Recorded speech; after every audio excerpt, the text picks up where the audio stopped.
बोलिए सतगुरुदेव की जय। बंदी छोर साहिब कबीर की जय। संत समाज की जय। भक्त समाज की जय। साहिब बंदगी, साहिब बंदगी, साहिब बंदगी। बंदी छोर साहिब कबीर की जय। संत समाज की जय। भक्त समाज की जय। साहिब बंदगी, साहिब बंदगी, साहिब बंदगी। सतगुरु कबीर बीजक मानव समाज के लिए एक अमूल्य संदेश है। मेरा ये प्रयास है कि ये संदेश जन जन तक मैं पहुंचाऊं, और इसीलिए मैं यहाँ इस चैनल के माध्यम से सतगुरु कबीर का बीजक इस चैनल पर मेरे शब्दों में डाल रहा हूँ।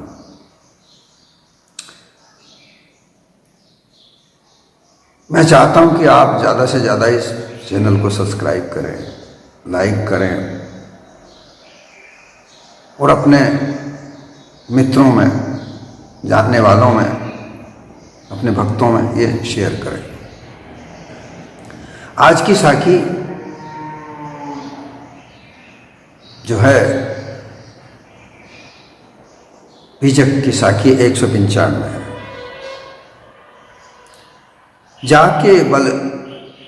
जाके चलते रौंदे परा, धरती होए बेहाल, सो सावत हमें मत चरे, पंडित करो विचार। ये साखी जीवन के उस शाश्वत सत्य को उजागर कर रही है कि जो भी इस धरती पर आया है वो जाता अवश्य है।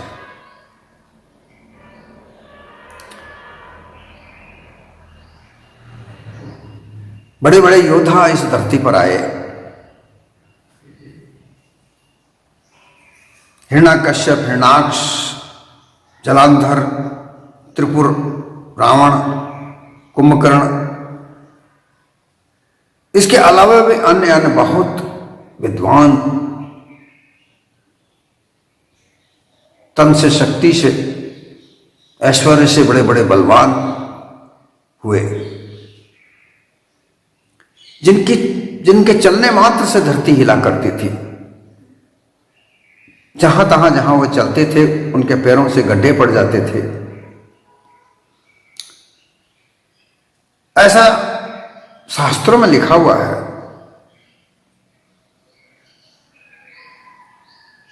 रामायण, महाभारत, ऐसी कथाओं में, बहुत सारी जो कथा हैं उन कथाओं में ऐसा वृत्तांत आते हैं कि ऐसे ऐसे उपनिषदों में, पुराणों में, ये जितने भी ग्रंथ हैं उन सब में ऐसा लिखा हुआ आता है कि ऐसे लोग थे जिनके चलने से धरती कांपती थी, हिलती थी। जैसे जिधर वो पैर रखते थे उधर ही वो धरती डगमगाती थी, हिंडोले खाती थी।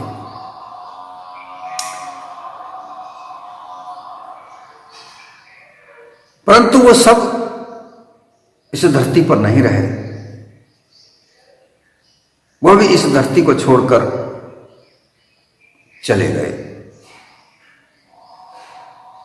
अर्थात जन्म और मरण इस देह का शाश्वत नियम है। जो जन्मता है देह से जन्मता है, जो देह जन्मती है वह देह मरती भी है, नाश भी होती है। ऐसा शाश्वत नियम है। मुक्ति पाने का ये तात्पर्य नहीं है कि मरने के बाद कहीं स्वर्ग मिलेगा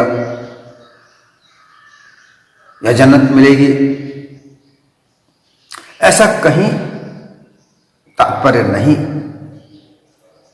परंतु लोगों ने उस तात्पर्य को अपने अपने मत पंथ के अनुसार जिस तरीके से पेश किया है, प्रस्तुत किया है शास्त्रों के अनुसार, उसमें अनुमान कल्पना ज्यादा झलकती है। बनना बिगड़ना जब यहां संसार में ही होता है तो बंधना मुक्त होना भी संसार में जीवती होना चाहिए।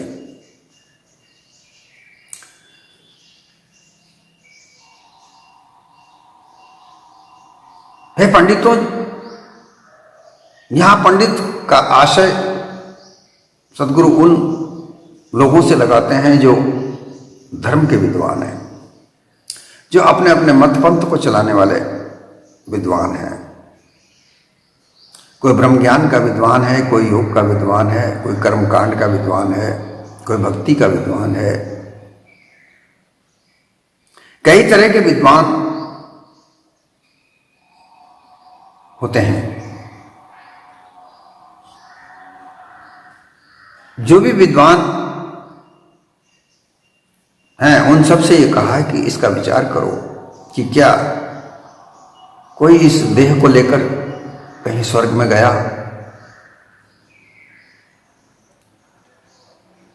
जो मान्यताएं स्वर्ग, वैकुंठ, साकेत लोक, गोलोक, ज्योतिलोक, शिवलोक,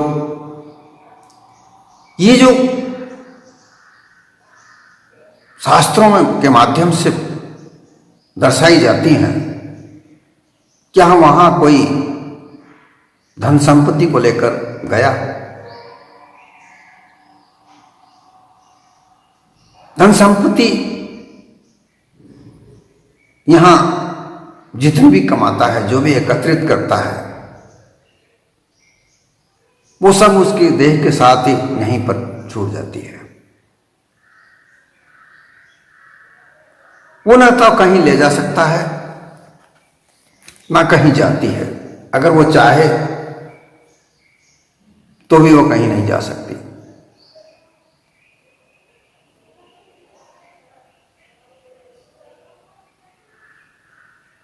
एक राजा अपने धन संपत्ति को लेकर इतना शोकग्रस्त था कि मेरी धन संपत्ति मुझे मरने के बाद जब स्वर्ग मिलेगा वहां भी मिलनी चाहिए।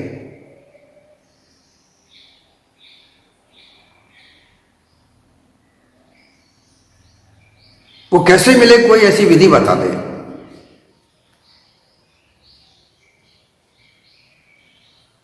उसने कहा मैं मुंह मांगा इनाम उसको दूंगा जो मुझे ऐसी विधि बता दे कि धन संपत्ति मुझे स्वर्गलोक में मिले।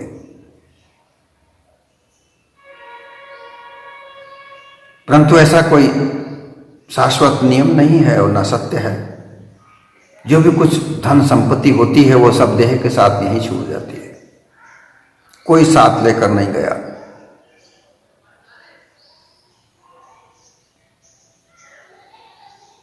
बहुत परेशान वो विद्वान को ढूंढता।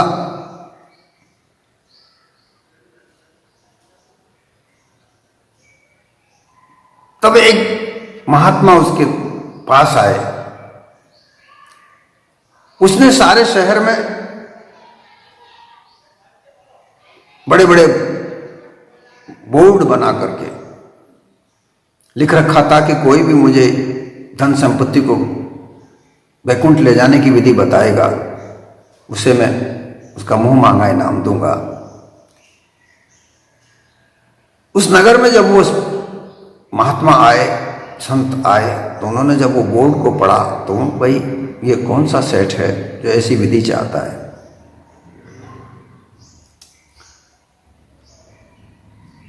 लोग उसको लेकर गए,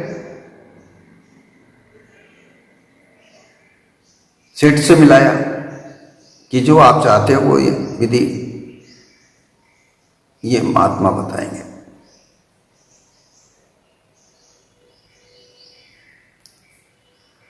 महात्मा उस सेठ से मिले कि आप ऐसा क्यों करना चाहते हो।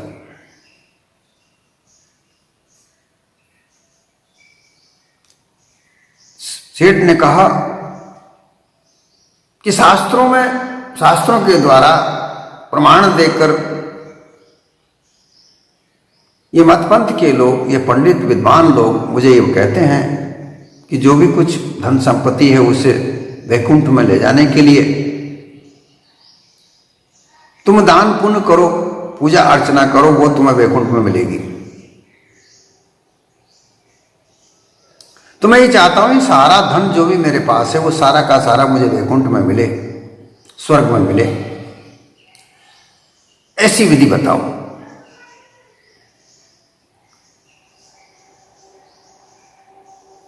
संत ने पूछा सेठ से, उस साधु ने कहा कि आप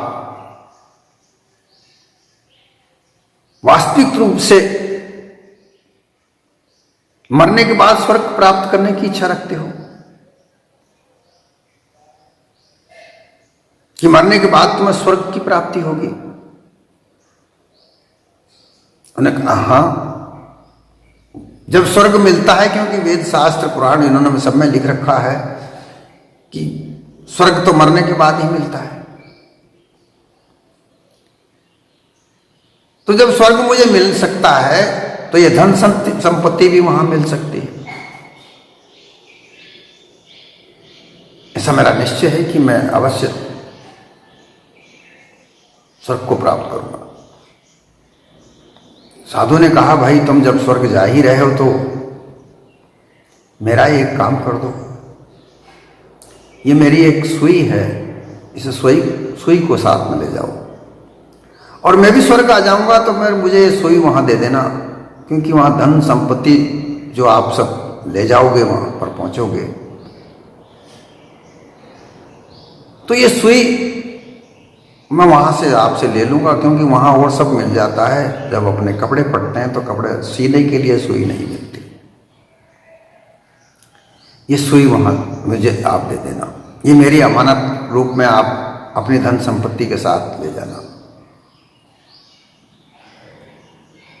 राजा ने कहा ऐसे कैसे संभव हो सकता है, ये सुई मैं कैसे ले जाऊंगा? मेरी देह जब छूटेगी तो मेरे हाथ में ऐसे कैसी रह जाएगी? अगर मैं ले भी जाऊं तो इसको हाथ में अगर मरते समय, प्राण छूटते समय इस सुई को मेरे साथ रखूंगा तो ये तो यहीं रह जाएगी, मैं कैसे ले जाऊंगा? महात्मा ने कहा कि जब इतनी सी सुई को आप नहीं ले जा सकते तो ये इतने बड़ी जायदाद, इतने बड़े धन के भंडार जो भरे हैं आपके पास, उनको कैसे ले जा सकते हो? कैसे संभव है? सेठ के दिमाग में बात बैठी, इस सब सुई नहीं ले जा सकता तो फिर धन इतना सापार जो मेरे पास भंडार भरा हुआ है उसे मैं कैसे ले जा सकता हूं? उसने कहा कि ये तो मेरी आपने आंख खोल दी। मैं अभी तक भ्रम में पड़ा हुआ था कि ये धन संपत्ति किसी न किसी कारण से मेरे साथ जा सकती है, परंतु ये नहीं जाएगी। साधु ने कहा राजन ये धोखा छोड़ दो,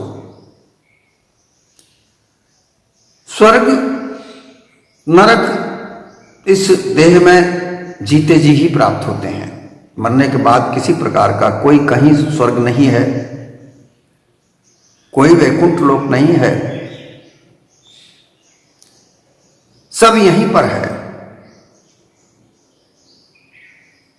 इतने बड़े बड़े विद्वान जिनका नाम लिया गया, जिससे चलने से धरती हिलती थी,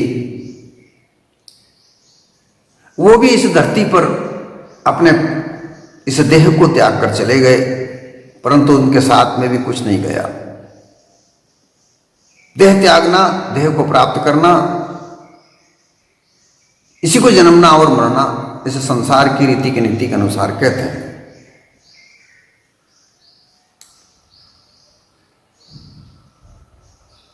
इस साखी के द्वारा सतगुरु कबीर एक शाश्वत जो संसार की मान्यता है उसको ये दर्शाना चाहते हैं कि जो जन्मता है वो मरता अवश्य है। जो उगे सो आतसी, जन्मे सो मर जाए, फूल खिले कुमलाव सी, चुनिया सो गिर जाए। ये इस संसार का शाश्वत नियम है। जन्मने और मरने के बीच में जो बात है वो ये है कि इस जीवन में रहते हुए तुम कुछ ऐसा कार्य करो कि जिससे तुम इस देह को छोड़ते समय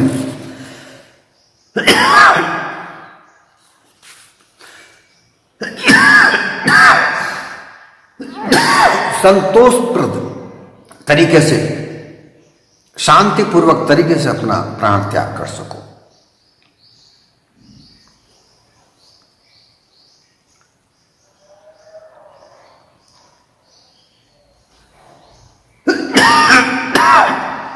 यही बात सदगुरु कबीर कहना चाहते हैं।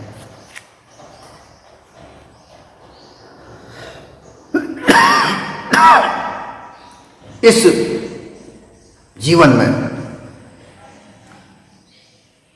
मानव जैसा कर्म करता है वैसा ही उसको फल मिलता है।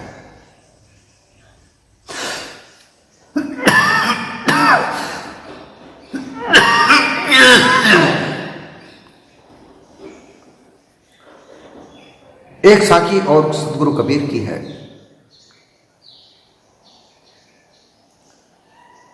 जो कहती है कि जब हम पैदा हुए थे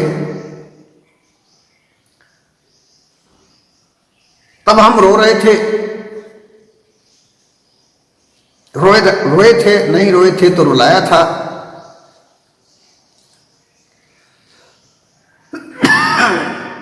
वो हमारे बस में नहीं था, परंतु इस देह में आकर के अपने मानव तन को प्राप्त करके यह तो पता चलता है कि ये देह को छोड़कर जाना है। तो जब तक ये तुम्हारी देह संसार, तुम्हारे देह में तुम शरीर में हो, तब तक कुछ ऐसे कार्य करो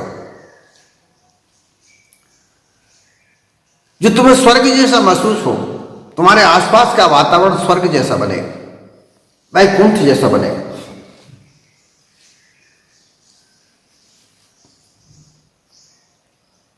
स्वर्ग का मतलब होता है कि जहां हर जगह खुशी खुशी हो, कहीं किसी प्रकार का कोई राग द्वेष, भूख प्यास, लाभ हानि ये ना हो। वैकुंठ अर्थात जहां पर कुंठा ना हो, ऐसी स्थिति को प्राप्त करने की चेष्टा करो। और ये सब हो सकता है।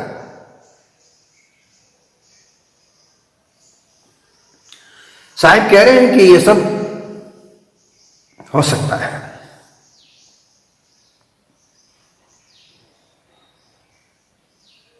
ऐसा यहां पर तुम इस जीवन में जीते जी महसूस कर सकते हो। ये मानव देह सामर्थ्य, सर्व सामर्थ्य इसमें है, जो चाहे जो कर सकता है। साहिब ने जिन महाबलियों का नाम लिया, जो महाबलशाली थे, जिनके चलने से धरती कांपती थी, हिलती थी,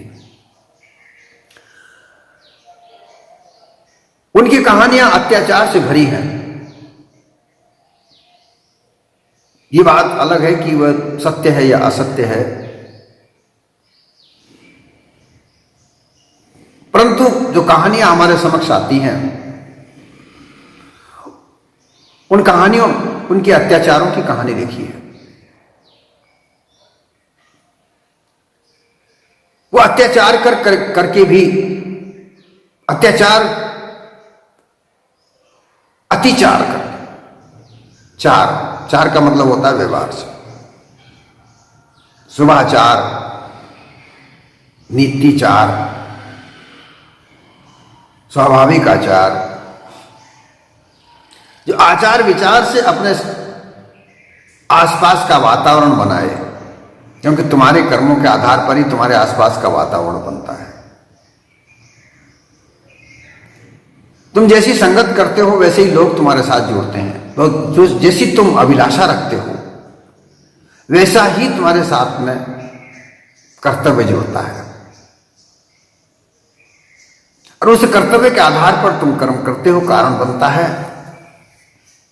और वही कर्तव्य के आधार पर तुम्हारे सामने जो लोग जोड़ते हैं, ऐसे ही कार्य करने वाले तुम जोड़ोगे। अगर तुम्हें अत्याचार करना है, छल कपट पाखंड करना है, धोखाधड़ी हत्या करनी है, तो सहयोग तो ऐसे ही लोगों का लोगे। ऐसे लोगों के सहयोग से ही तुम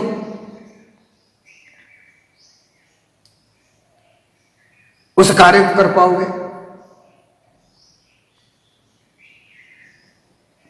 इस संसार में सभी कुछ है, स्वर्ग भी यही है, नरक भी यही है, वैकुंठ भी यही है, कुंठाएं भी यही है।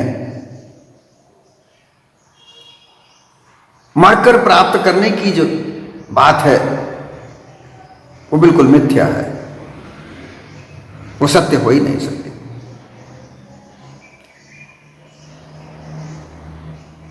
इसीलिए सतगुरु कबीर उन पंडितों से प्रश्न पूछते हैं कि आप इसका विचार करके बताओ कि क्या ये वास्तव में सत्य है।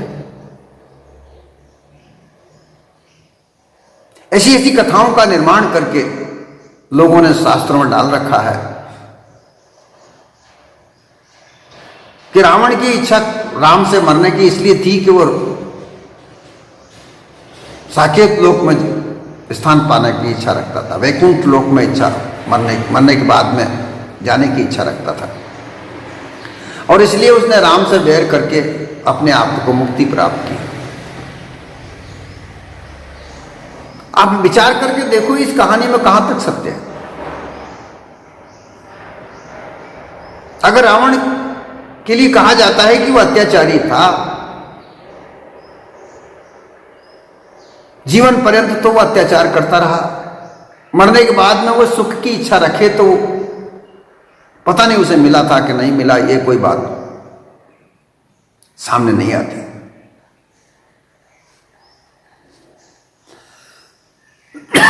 इसलिए यहां पर साहिब ये कहते हैं, विचार करने के लिए कहते हैं कि जो तुम कहते हो अपने अपने ग्रंथों में देख करके विचार करके मुझे बताओ क्या ये सत्य है, सत्य हो सकता है।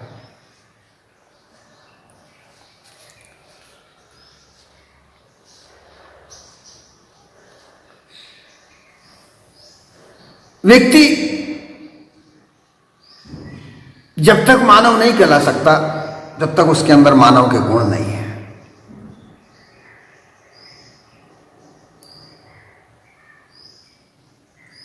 उन अत्याचारियों की बात तो गुजरी हुई भूतकाल में चली गई, लेकिन आज भी लोग अत्याचार करते हैं, और अत्याचार करने में कोई किसी प्रकार का कोई दैत्य दानव की कोई जाति पाति नहीं है। वो हर धर्म समुदाय का हो सकता है।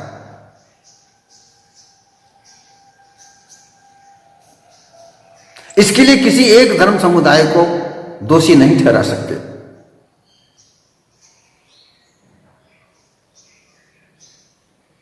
आज जिस बात को हम करते हैं, अत्याचार किया था इसलिए उनका बदला दे रहे हैं, तो अत्याचार किस समुदाय ने नहीं किया, यह भी हमें विचार करना चाहिए।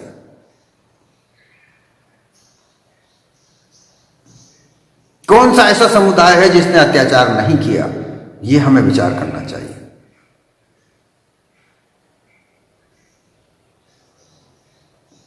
गए गुजरी बात को लेकर के आज तुम उसका निरीक्षण करना चाहते हो और उसके आधार पर यह कहते हो कि आज के उन लोगों के साथ में हम उनका बदला देंगे, तो तुम बदला लेने वाले ये भी तो सोचो कि तुम्हारे समुदाय ने भी कभी अत्याचार किए।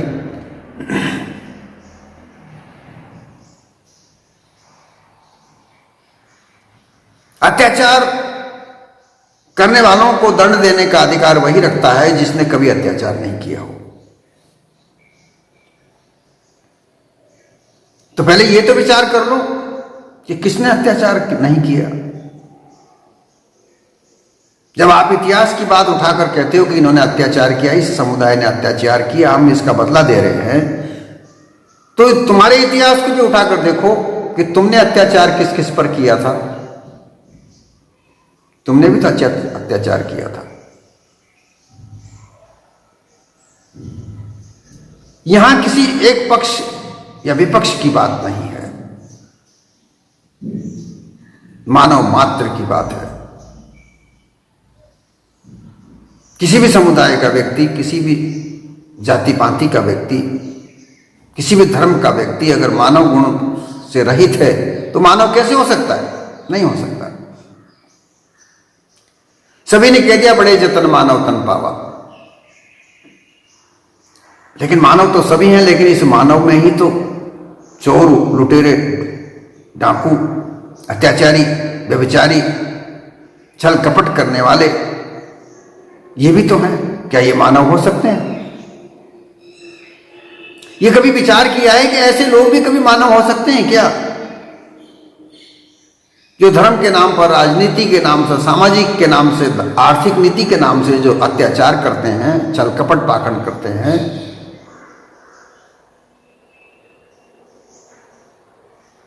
और एक बहुत बड़े आधार को, जन समुदाय को अत्याचार करके, उनके हक का हनन करके, उनका अधिकार को छीनकर उन्हें कष्ट देते हैं, तो ऐसे कभी मानव हो सकता है? ऐसा मानव नहीं हो सकता।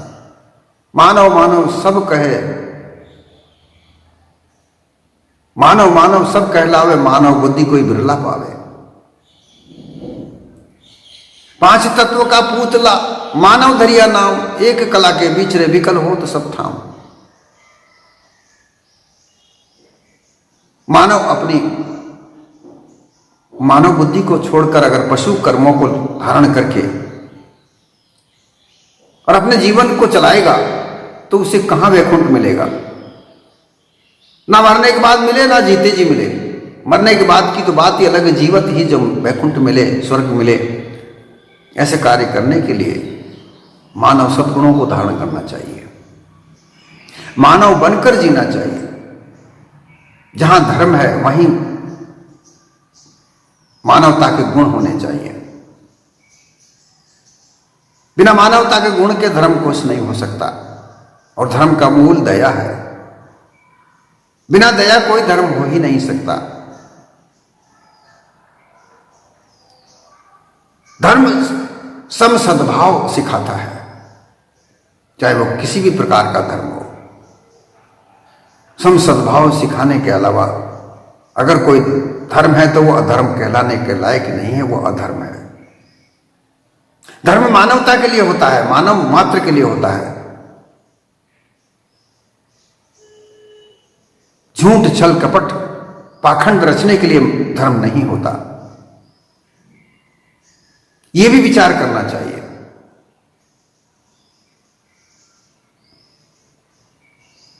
ये साखी मानव जीवन के लिए एक प्रेरणा देती है। सतगुरु कबीर यहां यही प्रेरणा देते हैं इस साखी के द्वारा कि हे मानव, तुम देखो आगे आगे भी इतने बड़े बड़े विद्वान, इतने बड़े बड़े देहधारी, बलशाली, ऐश्वर्यशाली लोग इस धरती से चले गए, जिनको चलने मात्र से धरती हिलती डुलती थी, कुचलती जाती थी, जैसा शास्त्र में लिखा हुआ है, वो भी यहां नहीं रहे। तो इसके अलावा और कौन रह सकता है? कौन यहां ऐसी स्थिति को प्राप्त कर सकता है कि जो कभी मरे ही नहीं? अमर होने का मतलब तात्पर्य यह नहीं है कि जो देह छोड़कर नहीं जाएगा वो अमर होगा, ये तात्पर्य कभी नहीं है। अमर होने का तात्पर्य यह है कि ये जीव कभी जन्मता मरता नहीं है, ये अमर अविनाशी है, अचल है, अटल है, एक रस है। इस भेद को जान जाए तब फिर इसका कोई जन्म मरण नहीं होता। जन्म मरण इस देह का होता है, देह मिली है तो इसको छूटने तक ऐसे कार्य कर जाओ जो तुम्हें याद रखे। लोग तुम्हारे इस देह को छोड़ते समय तुम्हारे लिए रोए। ये इस साखी का तात्पर्य है, ये इस साखी का संदेश है मानव मात्र के लिए, जो हमें दिखना चाहिए, सीखना चाहिए।